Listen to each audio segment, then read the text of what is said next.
Hey there. I'm going to talk to you today about physical ailments and um, the emotions and belief systems that can weave their way through the physical manifestation of an illness.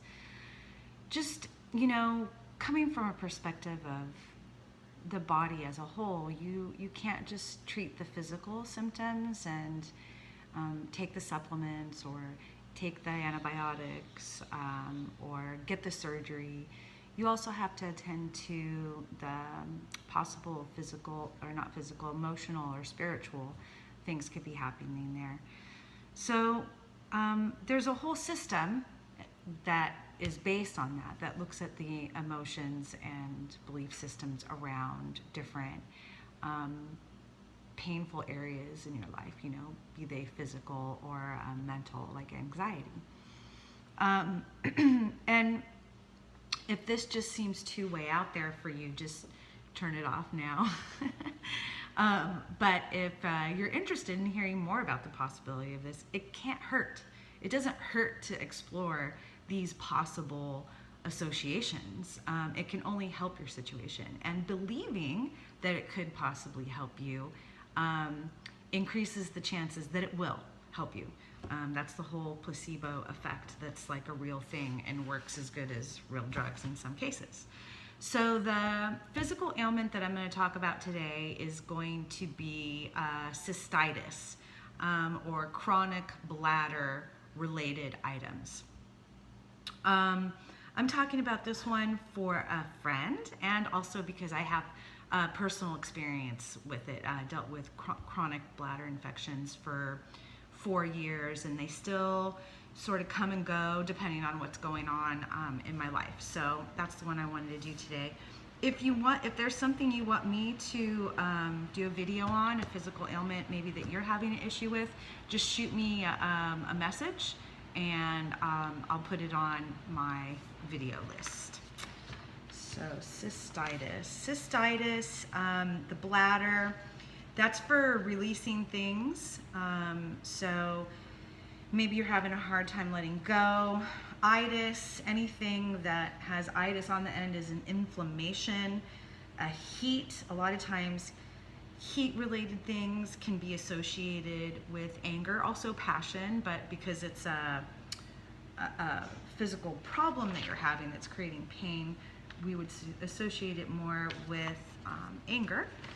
All right, so a lot of people out there, including myself, have done tons of work to sort of discover what emotions and belief systems go with what. And once you see it repeated in a whole bunch of clients, you tend to take note on that. So, and different people have compiled what they've discovered in their own personal practices. So, here's some beliefs. I will never get what I want. Why are you so angry inside? Everything is wrong. I am angry at the world. I am powerless to change things.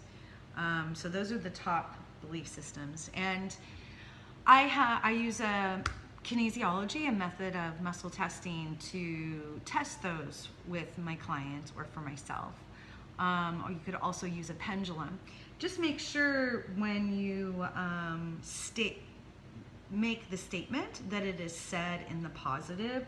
Like, I will never get what I want.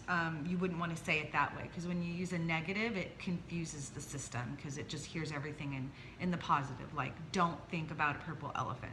Well, that's all you're going to think about. And it sort of works the same way with this. So everything in the positive. So you would say, I often get what I want. Or it's easy for me to get what I want. Something like that. I am angry inside, and you would test that.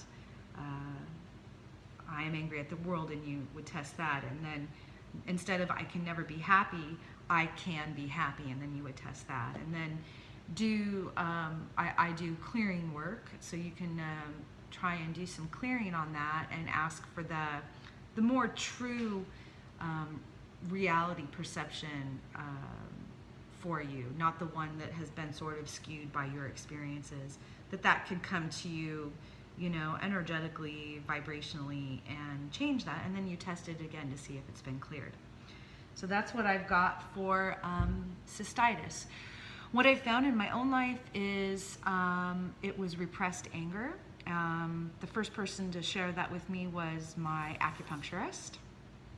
And she prescribed me herbs and acupuncture, but also told me whenever I started to get symptoms that I should ask myself, what am I angry about? Which is right here.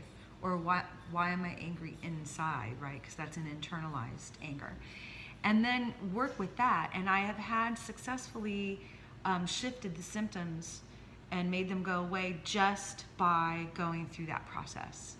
So it's really important to deal with your emotions because you will store them in your tissues and your organs, in your eyes and your ears, all different kinds of things, your back issues, all of that. So I hope this information has helped you or may help somebody else that you know, and talk to you again next time.